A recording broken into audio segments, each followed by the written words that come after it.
சில பேர் அந்த ஹாபியை தன்னுடைய ப்ரொஃபஷனாகவும் ஆக்கிக்கிட்டது உண்டு. இந்த பிக்மேலியனில் ஹிகின்ஸ்னு ஒரு கேரக்டர் வரும்.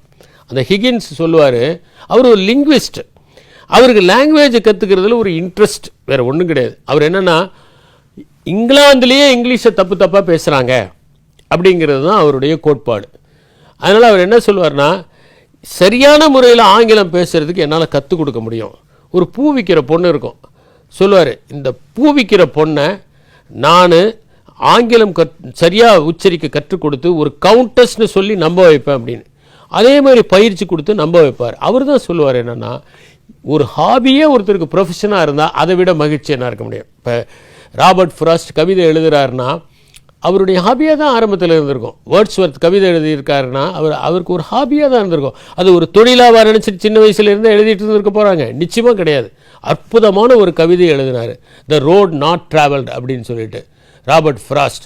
அதில் அவர் சொல்கிறாரு, 2 சாலைகள் பிரிந்தன, இதுவரை யாரும் பயணிக்காத சாலையை தேர்ந்தெடுத்தேன், அதுதான் இத்தனை வேறுபாட்டை ஏற்படுத்தியது. எல்லாரும் போன பாதை, அதுலேயும் போகலாம், கும்பலோடு கோவிந்தா போடலாம் அப்படின்னு நினச்சவங்க இந்த சரித்திரத்தில் எதையுமே சாதிக்கலை.